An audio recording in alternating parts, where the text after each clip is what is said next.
Oregonians are signing a petition that could ban hunting, fishing, and ranching without even realizing it. Don't sign IP 28. Whatever you do, don't sign it. So I'm making this video today because of an initiative that has been put out recently called IP 28. This initiative is for Oregon, and it is touted as an end to animal cruelty. It is called the Peace Act, and they're using it as a technique to manipulate people into signing something that would effectively ban livestock breeding, hunting, fishing, putting your dog on a leash, all kinds of things. They would take those protections away. And so I'm making this video to kind of go into detail about what this is and just to bring awareness to it. This isn't really supposed to be, I just want to bring awareness to this initiative. You should know what it is. I'm going to read through some analysis of it. So to summarize what this is, Oregon has always been a state of balance. Balance between people, wildlife, and the land we depend on. Initiative Petition 28 claims that it's about compassion, but when you read past the slogans, it's not compassion, it's control. IP 28 would erase long-standing exemptions for Oregon animal laws. Exemptions that protect hunters, anglers, farmers, ranchers, biologists, and everyday families who raise animals responsibly and harvest. This measure doesn't just target abuse. Abuse is already illegal. What it does is redefine normal, ethical animal use as a criminal behavior. Hunting, fishing, farming, wildlife management, even basic animal husbandry, suddenly all at risk because of a small group of activists decided to go that they know better than everyone else. Now, IP 28 doesn't come from rural Oregon. It doesn't come from conservationists. It doesn't come from people who feed their families and manage land for a living. It comes from an ideology, and the ideology doesn't care about consequences. If this passes, a father teaching his kid to fish could be treated as a criminal. A rancher caring for livestock could face prosecution. Conservation funding that depend on hunting and fishing would collapse overnight.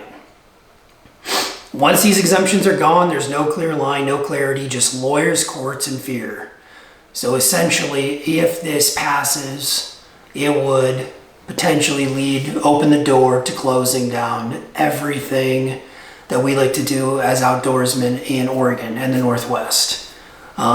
This petition just divides us, and it's not coming from people in Oregon. Typically, there's some movement out of Portland that is pushing this, but really, I just want to go into the funding of this petition so we have a little bit of background on it.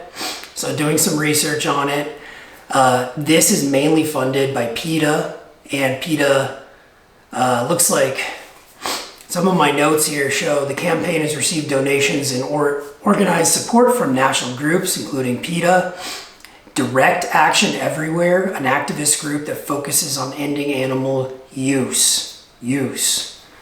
They want to get rid of us using anything with animals. The Karuna Foundation, a non-profit supporting vegan and animal rights causes. So they want you to be vegan.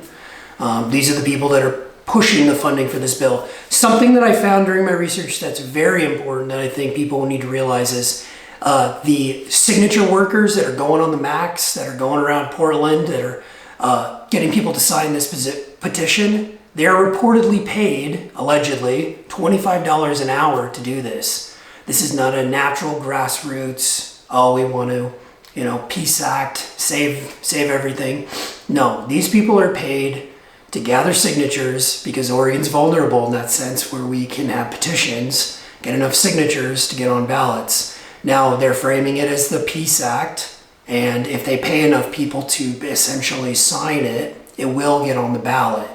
Now depending on how they frame it on the ballot, it most likely will look very innocent as, it's to end animal cruelty, blah, blah, blah. But really what it is to shut down hunting, fishing, and livestock by ultra left-wing animal rights groups, which are not even from Oregon. out of San Francisco, out of California, out of the East Coast. All that funding comes out of. PETA gave $10,000.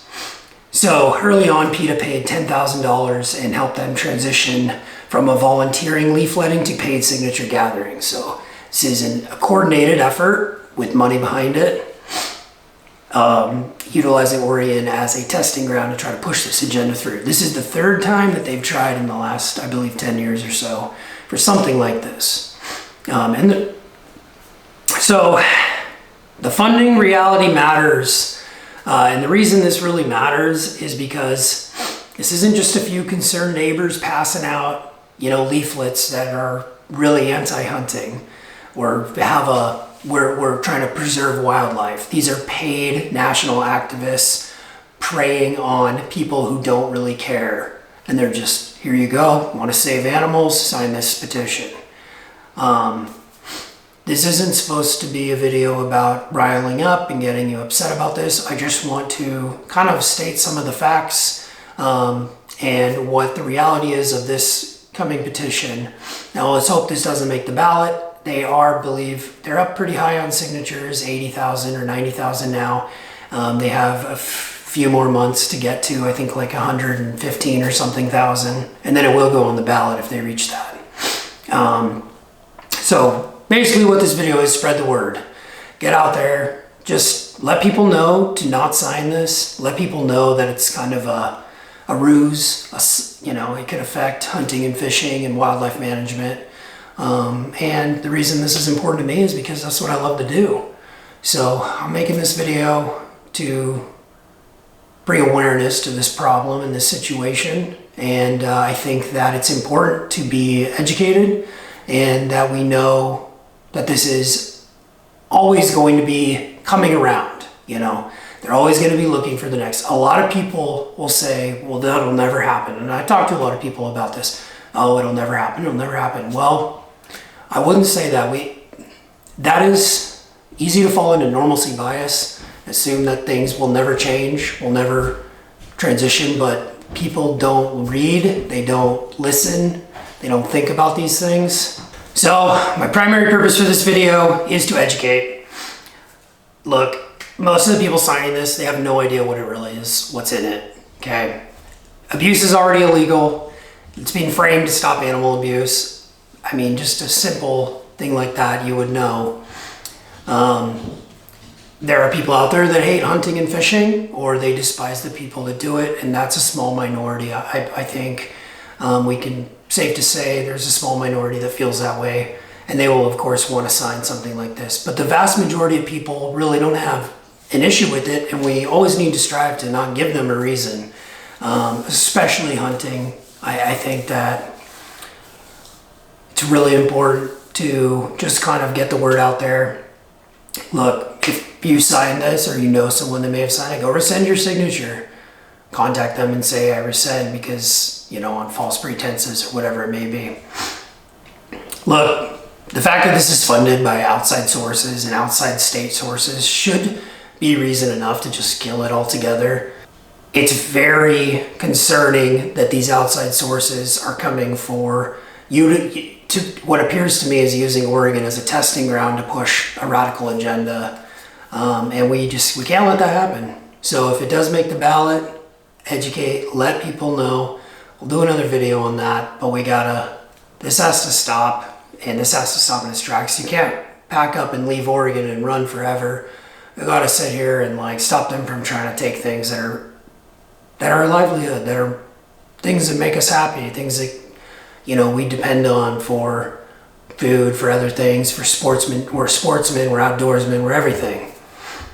As much, I don't want to be making a political video, but what I want to do is, we have no choice. You have no choice to make a political video when things like this come around.